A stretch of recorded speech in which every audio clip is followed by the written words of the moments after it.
Well, good morning, or perhaps afternoon or evening, depending on what part of the world you're in today. But we do want to welcome you, regardless of where you're located, to our Journyx Project Execute webinar today. Today we're going to be talking about 5 steps to putting a simple project process into place. And we have an expert with us today, Daryl Raynor, who has many years of experience of doing this for a myriad of companies. I'll let Daryl introduce himself more properly at the beginning of the presentation, but I will just say that this is going to be an investment in your project management education. You're going to not only enjoy what Daryl has to say today, but you're going to get some real nuggets of information and some valuable tidbits to be able to help you to push your project planning to the next level.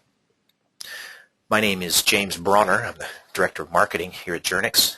And it will be my pleasure today to be the MC for today's webinar. Well, we recognize that your time is valuable, and so we're going to keep you right under an hour so we can all get back to work and be productive. A couple of housekeeping items before we get started. First, you can expand your screen for better viewing if you need to. In the bottom right-hand corner of the screen there's a percentage button. You can hit that and increase the size of your screen if you need to see it a little larger. Also, we'd encourage you to respond, or I should say ask questions. Normally, Daryl would do these presentations live, but doing it electronically makes it a little more difficult, so we would encourage your participation. So if you would, and I know you're going to, type your questions in. Just hit the Questions tab in the GoToWebinar control panel. And what we're going to try to do is, if it makes sense, I'll interject those questions during the presentation. Otherwise, I'll save them to the end, and we'll see how many of those questions we can get to before our conclusion today. And then also, you're going to be able to receive a free PDU for attendance at today's webinar. It's a real simple process to receive your PDU. All you need to do is wait for their follow-up email, as we'll send out a link to the live attendees, and you'll get an email with a copy of the presentation, as well as a link to the actual PDF of your PDU certificate. So it's a very simple process. So our agenda today is quite straightforward.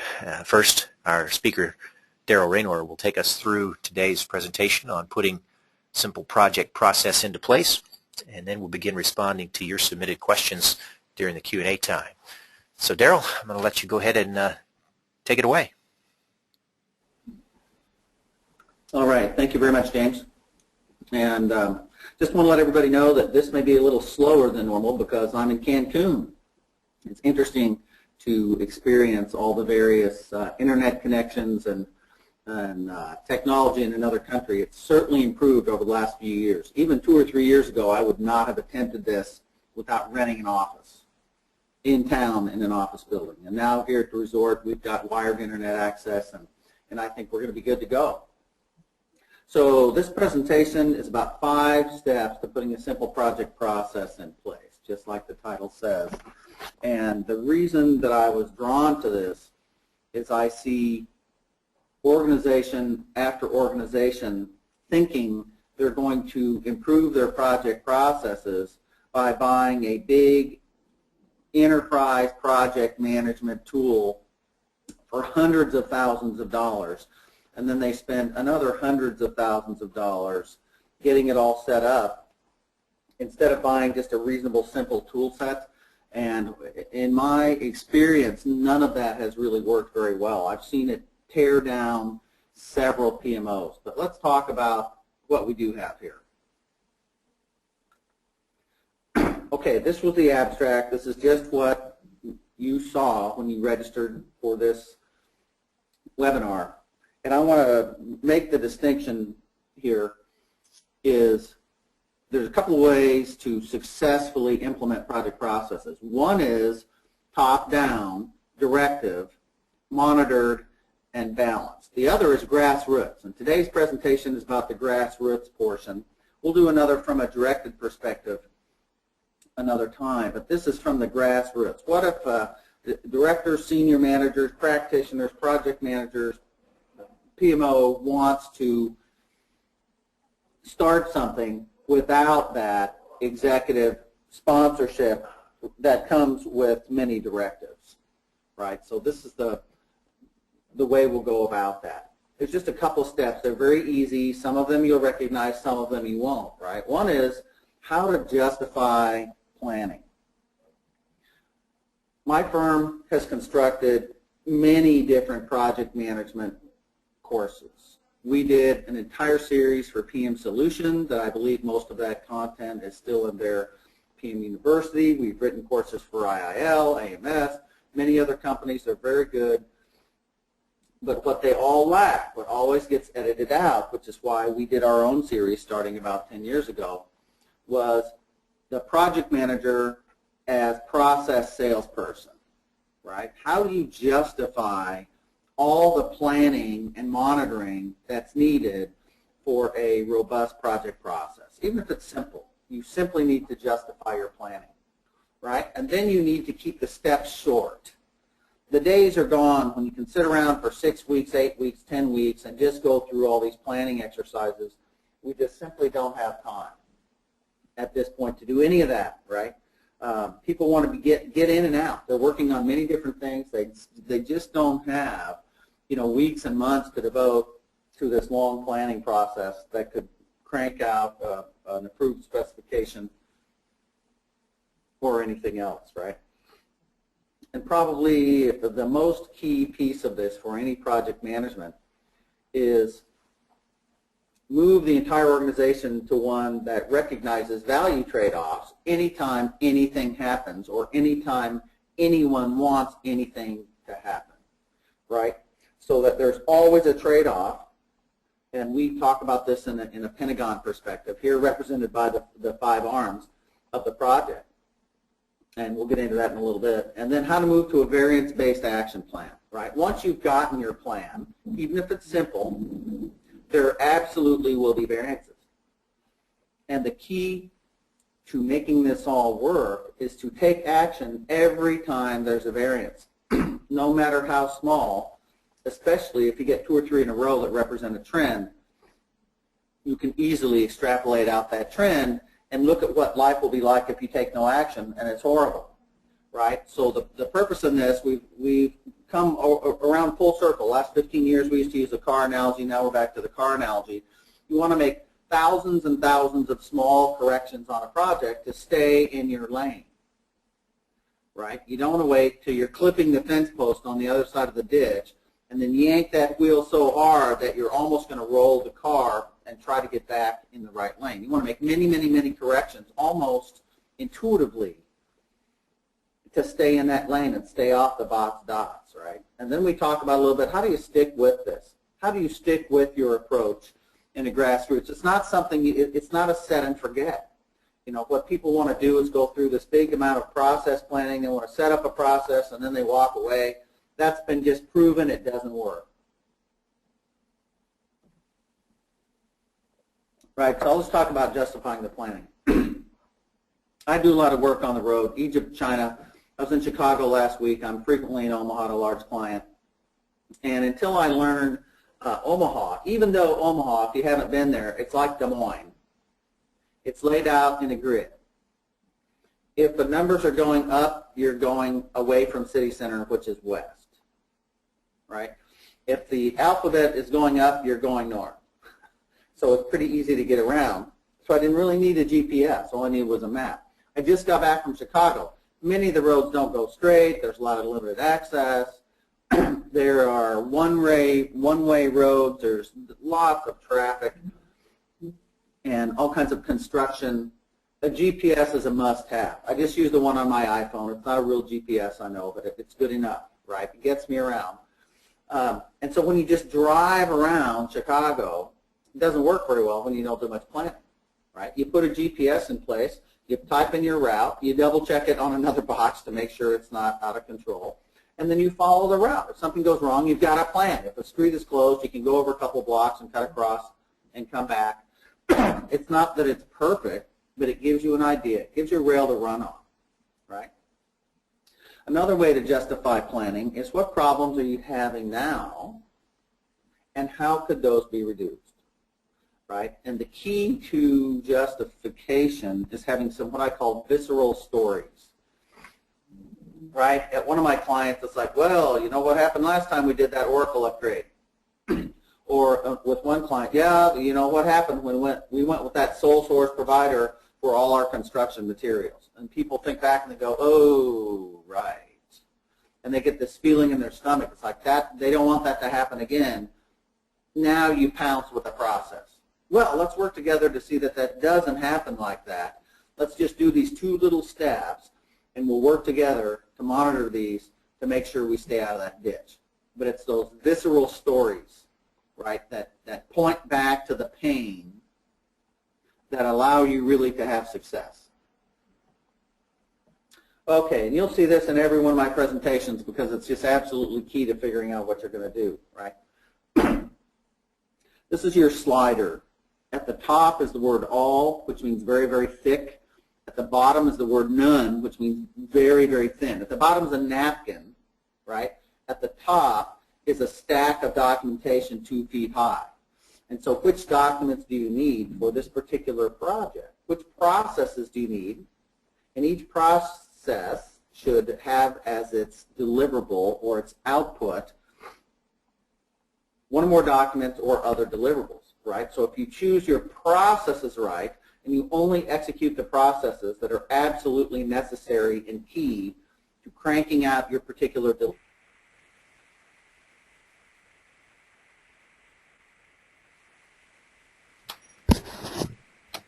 Well, hang on for us just a moment. Apparently we've got an audio issue, so be patient and we'll get that reconnected.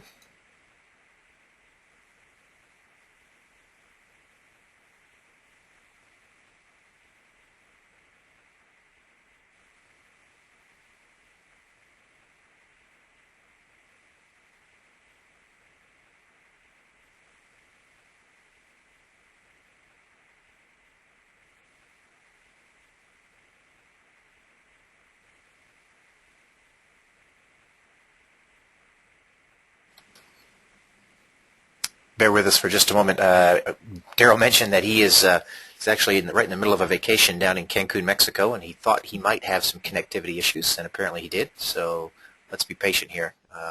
He's going to try to. Looks like we're back now. There you go. Thank you, Daryl. Okay, that's odd. It was working perfectly, and that's what you get, right? So we're here. So back to the topic of reducing the number of documents that you can have on your projects. You want to think about what is the bare minimum, the fewest number of most powerful documents you need on your project. At the start, most projects are only documents, right? There's nothing else in a project but documents, and then soon it morphs into constructing some sort of physical deliverables other than documents. But at the beginning, it's mostly documents. And if you let those proliferate, and if you don't take very strident steps to use the commonly available technology to reduce the number of documents, they'll grow and grow, and you can end up with hundreds, literally hundreds of documents. One project our team was brought in to turn around, it's about a 30-person project, had over 1,500 documents in 6 months. So how do you think that was working for them? Right? They needed a turnaround consulting company to come in because they had made such a mess of their project, and a lot of it, each document was not evil. They were well-meaning. They just allowed complete document proliferation. Their default was create a new document, cut and paste from other documents to the point that the information was set was such a spider web that nobody could make any sense of it at all. We culled 1,500 documents down into about 50, maybe 55, manageable set of documents. Massive amount of information was duplicated, and then we were able to get control of the project and move ahead normally from that point. Right. The other point here is that every document you have, you should think about as a presentation aid, because you want to work on those documents collaboratively with others using technology. So here's the little funny acronym that many people have wanted us to trademark and bring across, and it seems simple and almost stupid, as one of my clients called it. But then they have all come around to think about WEDIACPO, write everything down in a known place once. It sounds simple, but it has a few tenets that allow you to get massive leverage when you look at a project. The first day of the project, you want to create all needed documents right then. 15, 20 documents, you create them all, and you outline them. You don't fill in the content, you just outline them, because if you don't create the documents, you won't have a known place, and you'll be tempted to take sporadic, incomplete notes, right? On our projects with the compliant client, right, we don't do separate agenda files or meeting minute files. Those get in the way, they proliferate, they try to become separate work queues. Instead, the agenda is usually very short and it's embedded right in the meeting invitation, not another file. And meeting minutes, all the information in meeting minutes should live in other documents. If you're talking about something and you come to some sort of conclusion during a meeting about something, it should live in one of your other files, not in the meeting minutes, right? So we can help you with things like that. This is enough to get you started, just keeping your documents to a minimum. This is the last, we'll talk about documents, right? You want to keep them all in the same place.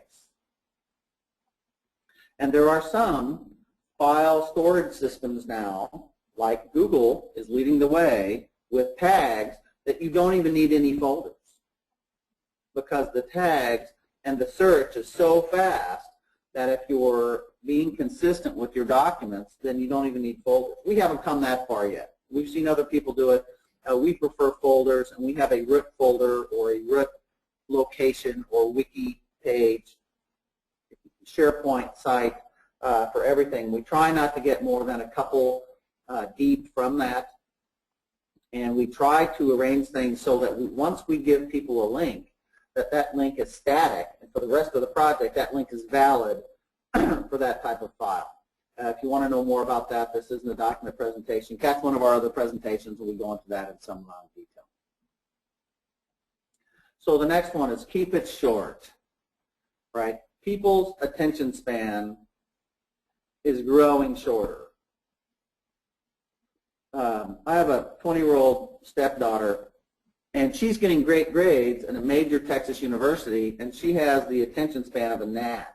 It's so short. She can only do things in small chunks of time, right? And that's how work is evolving, to be able to cut things up into bite-sized pieces that everybody understands how they relate to the whole, and then you put it together. The same thing with planning, right? How do you plan?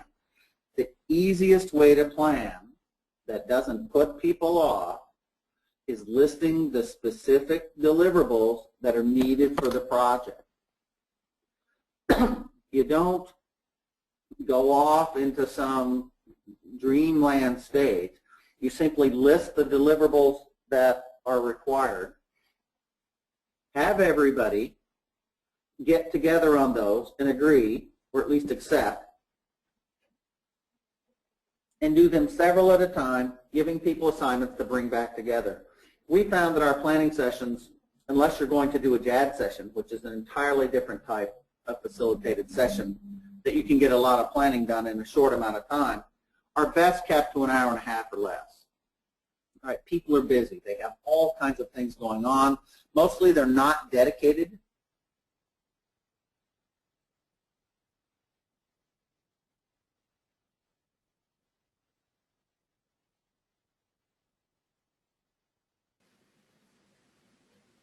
Well, we may have lost our audio again. My apologies. Hold on just a minute. We'll see if we can get reconnected with Daryl.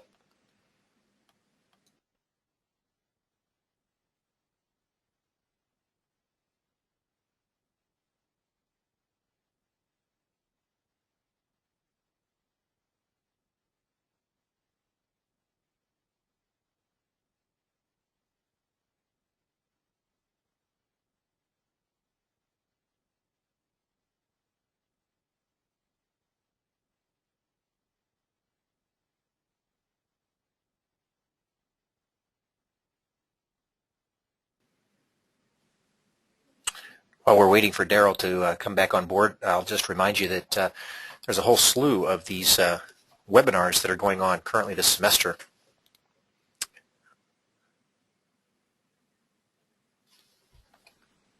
You know, nobody has the patience to walk through an entire project. They just don't see the relevance, right? They don't see the relevance. They want to know what they need to do for a week, 2 weeks, 3 weeks, what's going to be coming up, but they just don't see the relevance of planning out an entire project. And here's why. I asked a couple of relatively inexperienced people why they were so frustrated in longer planning sessions. And they said, well, around here, everything changes so much, we absolutely know we're going to have to redo it anyway. So we're going to have to redo it, so why even do it in the first place then, right? Why even do it? If we're going to have to redo it, it's just extra work. And I understand where they're coming from on that. Some projects need to be planned out, others really don't.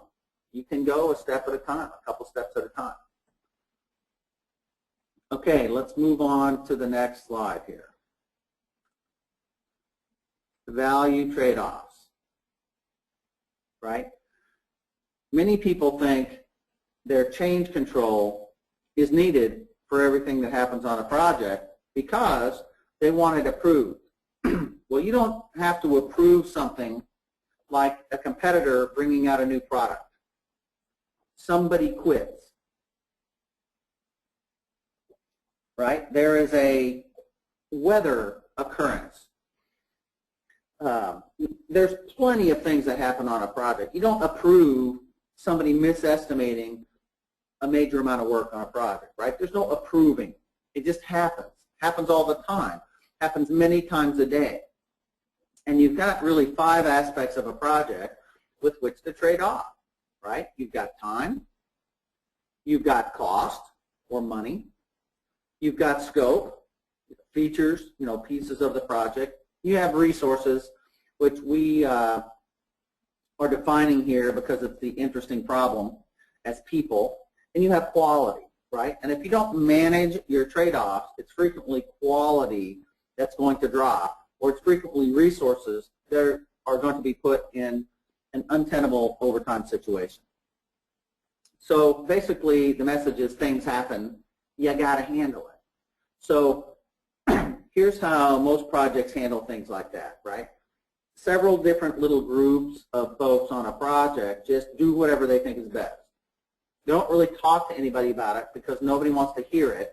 They don't have a vocabulary or a process or even a way to talk about it, so they just handle it. So what you've got is individual contributors across global organizations making priority decisions.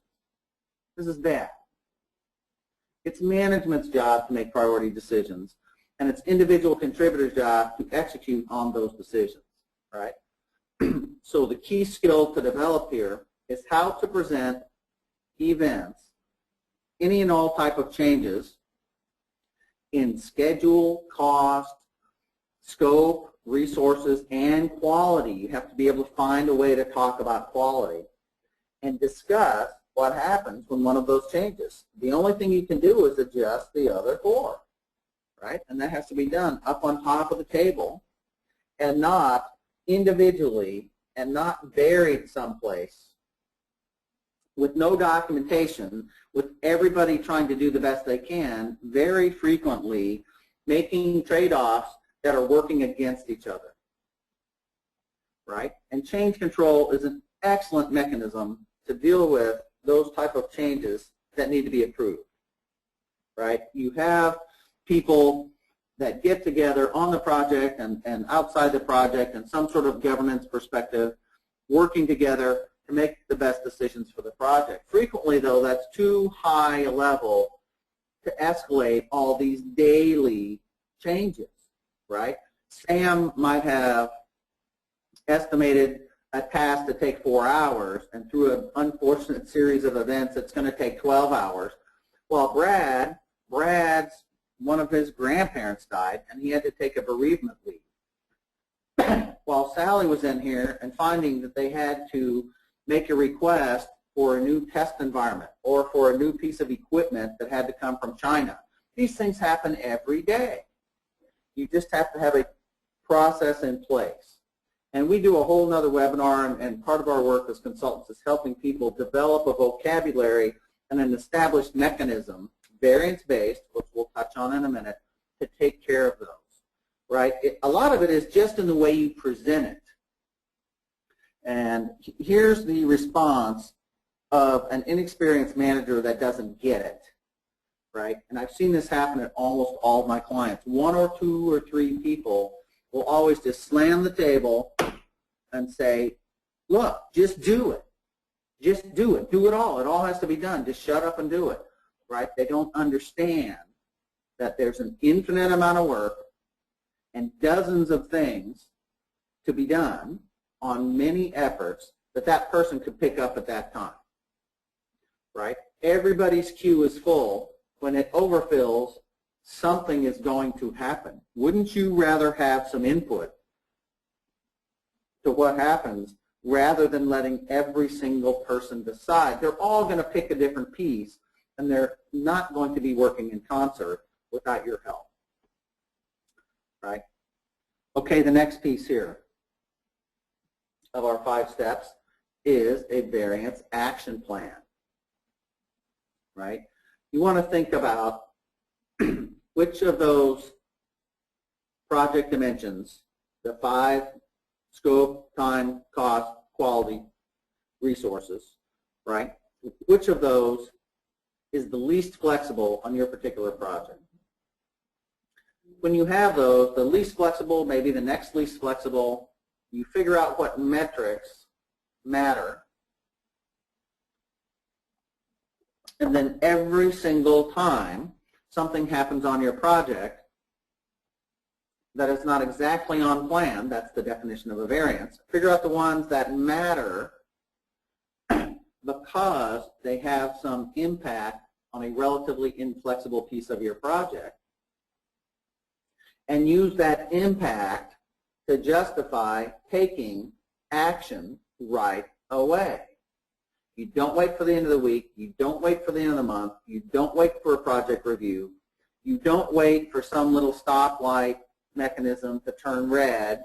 You don't wait for executive intervention. You take action right away. And there are many actions that are within the purview of the project to take, right? Depending upon your organization and where you are, it might be a little overtime. It might be taking out a couple of optional steps. It might be rebalancing the work between some people whose dependency didn't come in and isn't ready and some people who have too much work. It could be in pulling in a couple of other people. It could be any of dozens and dozens of actions, right? Taking those actions early gives you way more time to be able to recover so that you don't have to take the drastic executive intervention type actions later. That makes everybody look bad and makes the project far harder than it ever needed to be, right? You want to continue to think of keeping a vehicle in a traffic lane on a highway. You're constantly scanning the rearview mirror, you're listening for sirens, you're scanning the horizon for attributes, you're watching when people turn on, you're anticipating what that nut up ahead is going to do and possibly swerve in your lane. You're keeping track of the semi-tractor trailers and the amount of vacuum they create when they whoosh by you and you're ready to correct. You're doing all those things, right? You're probably talking on a cell phone or listening to music at the same time, right? And that's okay. We think about this, and we know what to do with the wheel, and we know the feel of that semi when it pushes by, and we know the kind of tires we have, and we know what to do, right? We don't have to apply to an executive to say, wow, I better scoot over a couple of inches, or eventually I'm going to go in the ditch. No, you just turn the wheel a little bit. You don't need permission from anybody to keep your car in the lane, as long as you only have to turn the wheel a little bit. Many small actions early and often. And the only way you're going to be able to take those actions is to be in reaction to a variance. The only way you're going to know what a variance is by having a set plan with metrics that matter and one of those metrics, even one, is off by even a hair's breadth, then you take action. Right? That's a simple concept. Sometimes it gets people irritated, pardon me, because we're constantly making these small decisions. However, think about those last projects where that wasn't happening, and then every once in a while there's this drastic change, possibly from above, that was incredibly disruptive to everyone.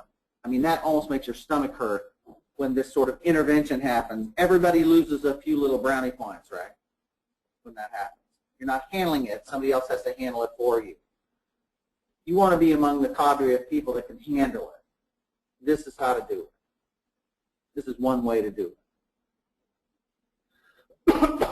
Right? So,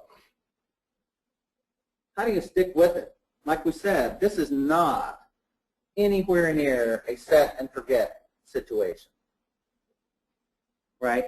This is a continuous planning, continuous measurement, continuous corrective action, continuous variance, continuous reporting, relationship-based, team-based, collaborative effort. You just put it as part of your normal day, right? I think the Agile folks have it right with a daily stand-up meeting. What's your issues?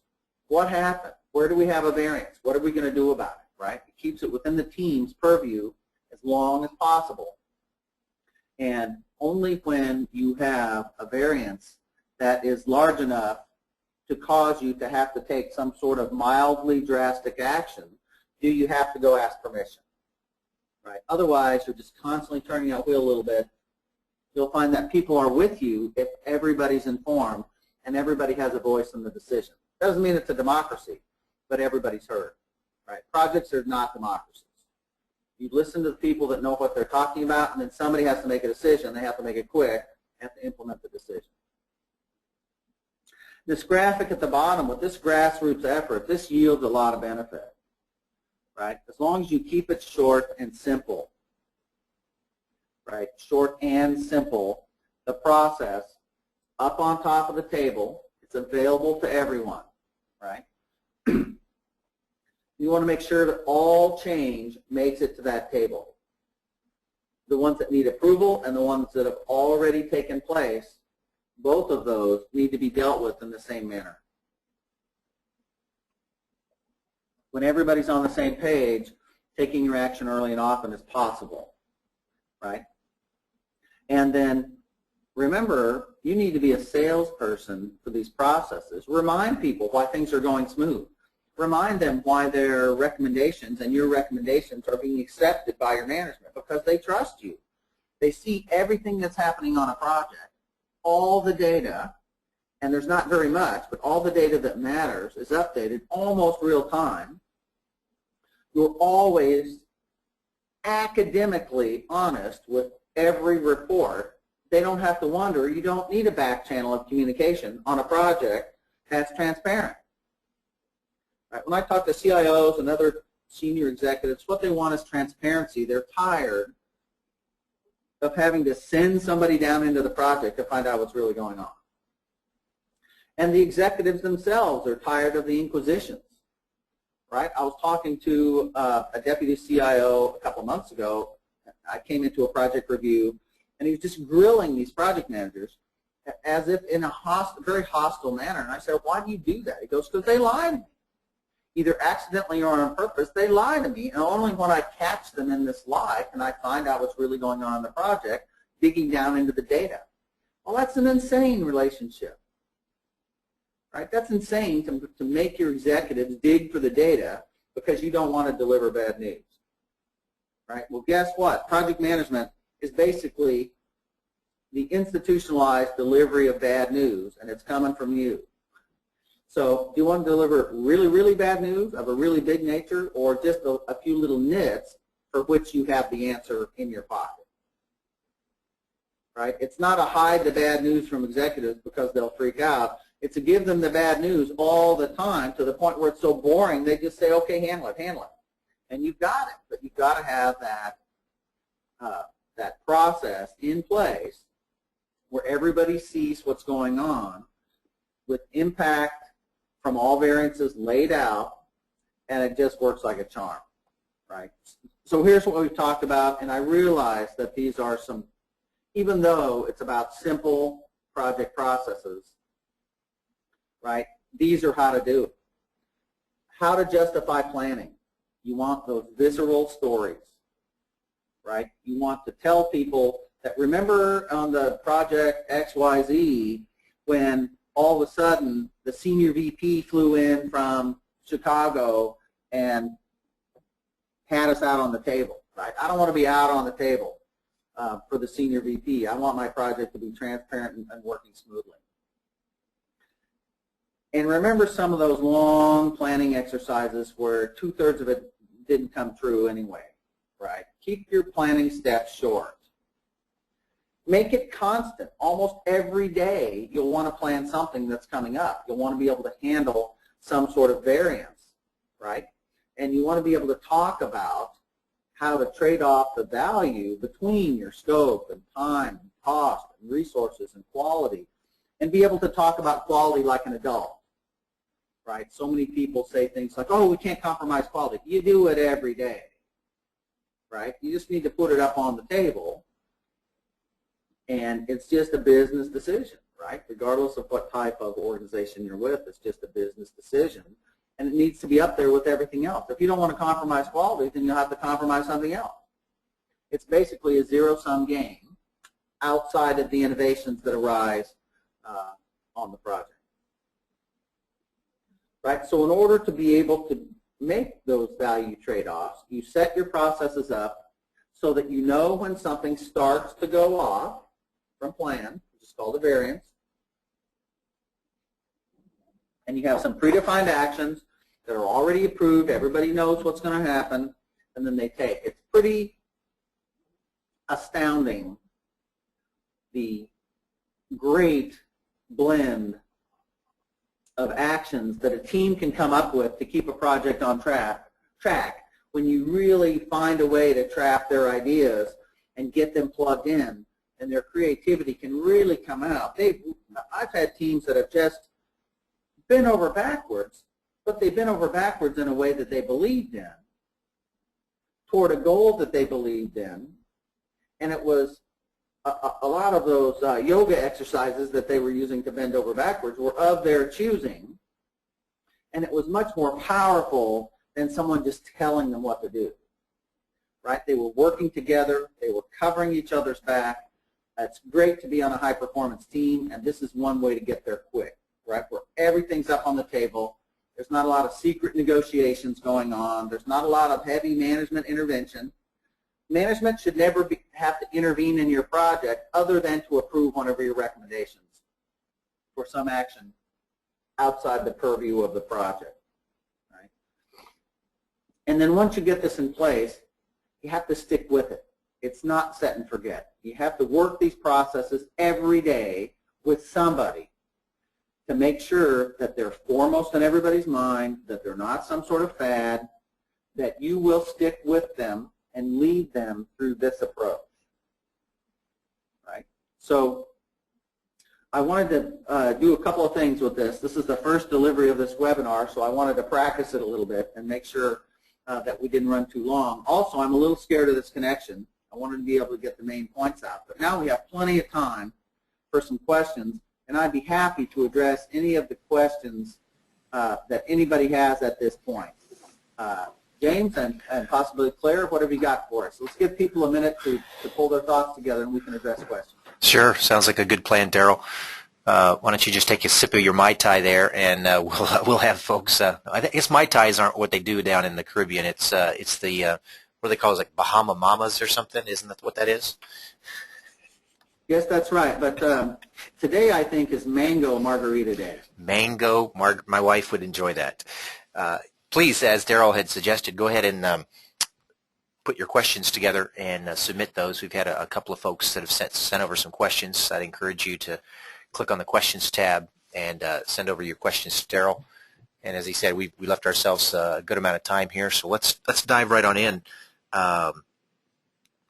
One of the early questions that came in, Daryl, earlier in your presentation was in reference to your what one of your colleagues, I think, called a dumb acronym. Write it down in a known place once.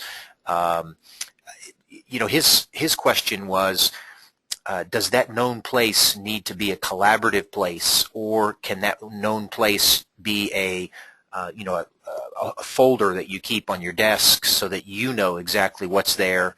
What's the kind of the best practices for that known place? Right. So I'll answer this a couple of ways. The best answer is that there is a shared collaborative environment that keeps track of some of the petty configuration management, such as at least some primitive versioning and author audits and comparability of versions and things like that. We feel like that's within everybody's reach now because of the technology. There is a couple of different wikis that work well. They have all that built in. There's, of course, SharePoint, which is pretty much the big dog. On the other side of the spectrum, there's Google Docs, where there's that sort of check-in, check-out. I prefer SharePoint type situations when I have documents that usually one person at a time is going to work on and then many will look at. I prefer Google Docs when there are documents that you're going to work on together, although we could be doing that right in this webinar. Right? If I wanted to pop out and make a change, right here, if we have this up, we're there. Right? So it's not really the technology that's in the way anymore. It's the way you use the technology. We think that anytime you're writing something down on a piece of paper, you are hoarding an organizational asset. We're at the point now when we start a project, we give the project manager and some of the core team members these little tiny tablets. They're about the size of a Post-it note, and they've got about 30 or 40 pages in them. And we say, don't fill these up on the project. Just to make a point. We're not forbidding people writing, but we're just trying to make the point that it's very productive to put everything in a known place. And a known place is not your notebook. It's not a little yellow sticky. It's not a secret file on your laptop. All project files, all project data is the property of the sponsoring organization and should be kept at all times on the shared collaborative environment. Now, in a very simple organization that's not really technology focused, that could be a shared LAN drive or an intranet portal or anything like that, right? But anytime you have information that's just on your desk in whatever form, it's secret and you're hoarding it and you're depriving the rest of the organization of use, and you're probably forcing people to duplicate it. Right? When we have project meetings, we like to call them pens down. We don't want anybody taking notes on paper. And preferably, if it's a short meeting with only a few pieces of content, we only like one person taking notes. And those notes are not in a meeting minute file. They go directly into, according to Weaco, write everything down, but in a known place once. So if you're talking about testing, it goes into the test plan. If you're talking about requirements, it might go into a particular diagram. If you're talking about communications snafu, then it goes in the communications plan or the communication matrix. There's, a series of 15 to 40 documents. If it's something that happened that needs to be reported in the status report, you put it in the status report. Right? That doesn't mean you won't go back and tidy it up a little bit, but you put it right in there instead of trying to write something down. Here's a horrible thing. When a topic comes up in a meeting and nobody writes it down, what's likely to happen? Nothing. What's another set of horrible is a topic comes up in a meeting, 15 people write it down. Now what? Right? You've got 15 people. They're either going to try to remember it or try to take some sort of step, or they have to go back. It's a nightmare. Now we have 15 different little places for that same information, and I can guarantee you that they haven't written it down the same way. And they don't have the same idea of what's going to happen next. So quick answer is yes, collaborative environment. Don't take notes on your laptop, piece of paper, yellow stickies, organizer. Put them in the documents right away that they belong in. We find that's much more productive. That's a great question. Thank you. Thank you, Daryl. Well, it sounds like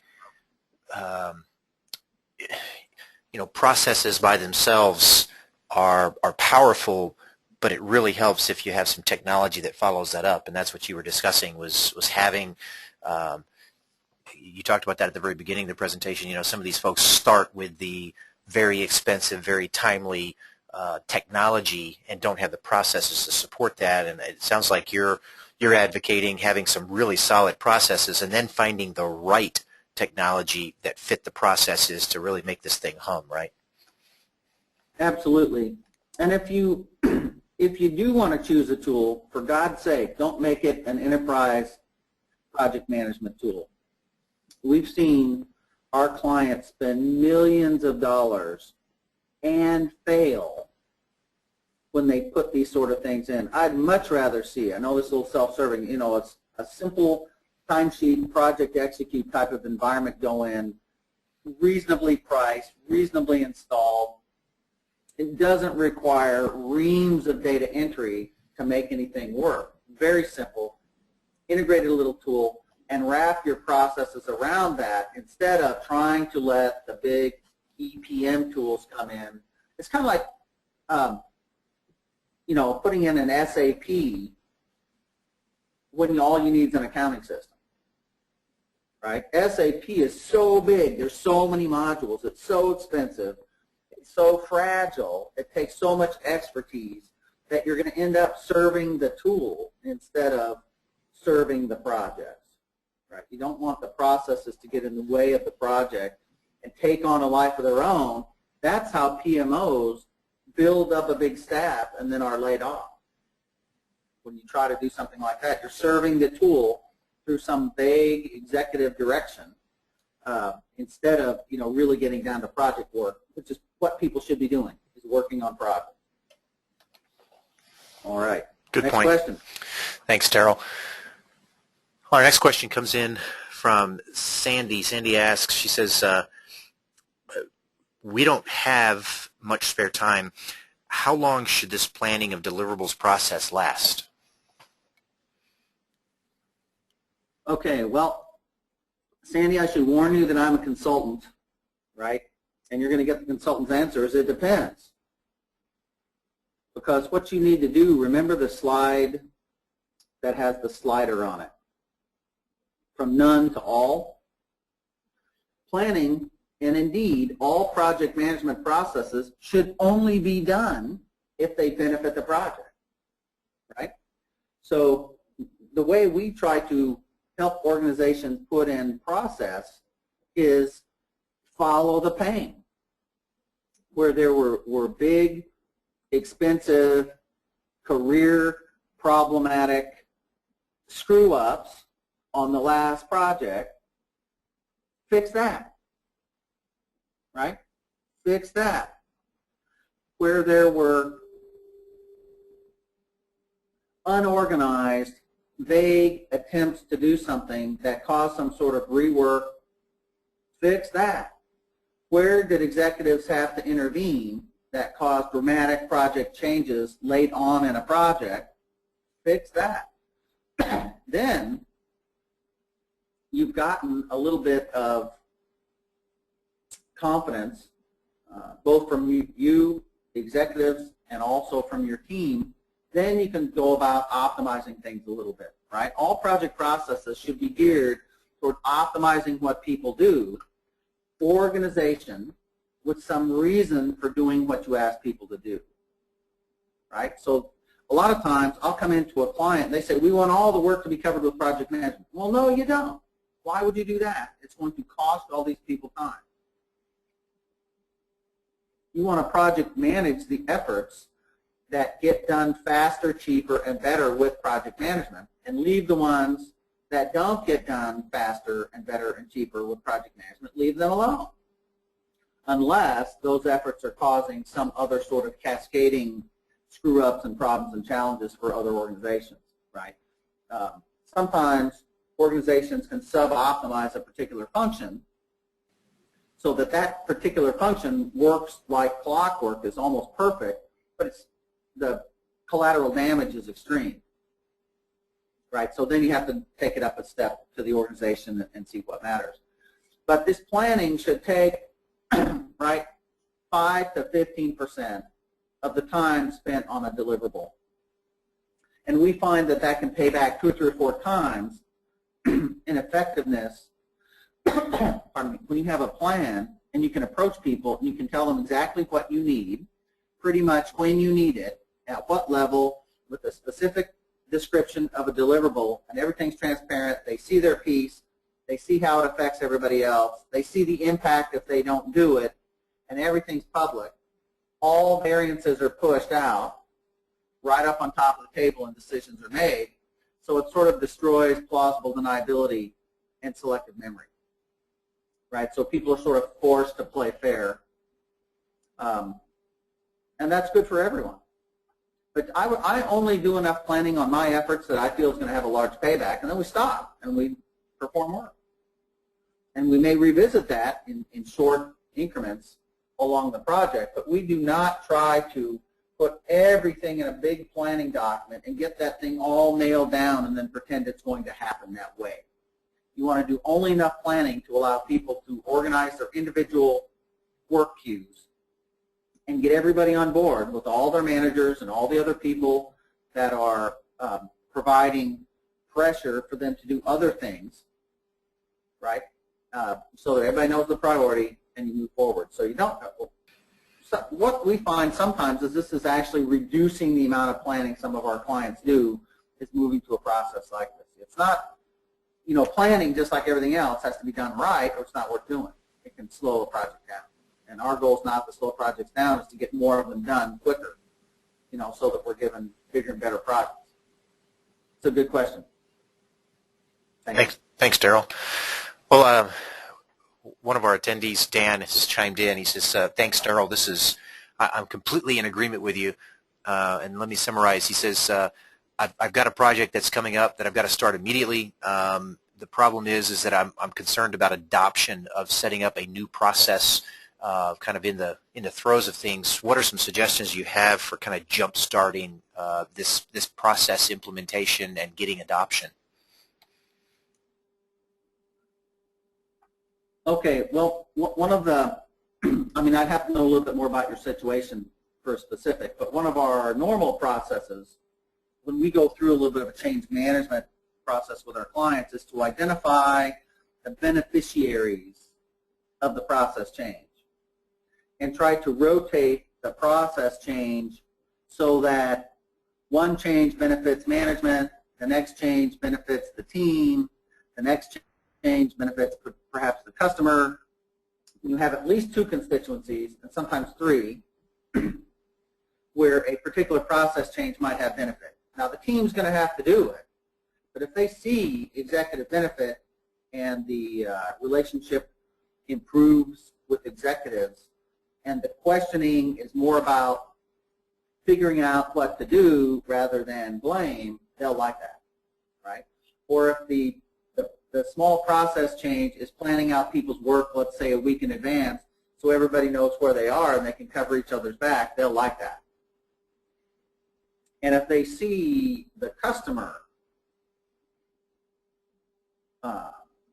better bought into the project and participating at a higher level, that'll be good for the project, right? So I would try to implement these processes pretty much one at a time, and I would either follow the pain or I would pick the ones that you think have the best chance of being implemented and smoothing things up a little bit so that people can see an improvement right away, then that gives you the stripes and the backing to take the next step. Because some of these things are pretty much a no-brainer to do and have immediate small impact. Now you can crank out 1, 2, 3, 4% more time on a project just by stopping a few things and changing a little bit of the documents and things like that, right? So you can immediately free people up. One of the areas that we work with our clients a lot is changing the status mechanism so it doesn't take so long, and it provides the answers to the questions that you know are going to be asked. That makes the whole project weekly status meeting with your customer and or sponsor, boss, senior management, whoever, go so much smoother. It's an immediate impact on the whole team, and it's not that big of a deal to do.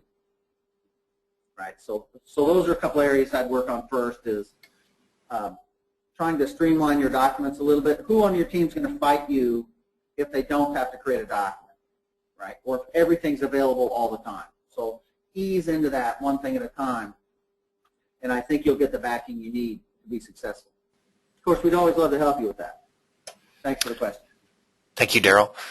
And how do folks get a hold of you and connect with you and your folks there, Daryl, if they do want some help? Okay, well, there's the Journyx slide, and I'll come right back to that. And the slide right after that has our contact information. Dataanalysis.com. There's my ID.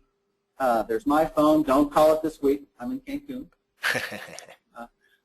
And you'll see a little bit more about us there, including where some of our work is presented at St. Edward's University Professional Education Center in Austin. We do hold project management boot camps and business analysis boot camps and other types of training. If you want to come and see it live, or if you want to bring us out, that's great. And thank you for that question. Sure, absolutely. Well, we've run up against our 1 hour deadline, and I know we've promised to keep you productive, and so we're going to keep our promise. I do want to say a big thanks to Daryl for not only presenting some fantastic content and helping us to understand how to put together some simple project processes, but doing so while on vacation. Thanks again, Daryl, for your participation and your content. You may be asking, what does Journyx do? And I'll say just simply, we help you to be able to manage resources across all your projects. So whether somebody's working on a big capital project over in Microsoft Project, or they're working on some small 3-person, 3-day projects, or they've got some time off this week like Daryl does, unfortunately working while he's got time off, you need visibility into what people are doing, who's available, what are they working on, and when will they be available for the next project. And that's what Project Execute does. It helps you to be able to have that one pane of glass view into all your resources. So if that's something that you're struggling with, feel free to visit our website. We've got a live demo that goes on every Wednesday you can register for. Also, we've got a number of others just like Daryl who are really pretty renowned in their field, who can really help you to take your project management to the next level during our webinar series. So I would encourage you to, again, visit the website. In the upper left-hand corner, it says register for webinars. We've got a slew of webinars going on this and next month during this semester. We've also got a number of recorded webinars from previous months that would also be valuable for you as a project manager to view and educate yourself in some of these great areas. Again, we want to thank you for taking time out of your busy schedules to join us today. We certainly appreciate it. And as Daryl said earlier, we want all your projects to be successful. We want you to push them across the finish line and do them on time, on budget, within scope. So that's our desire for you. I hope you have a wonderful day today. Thanks again.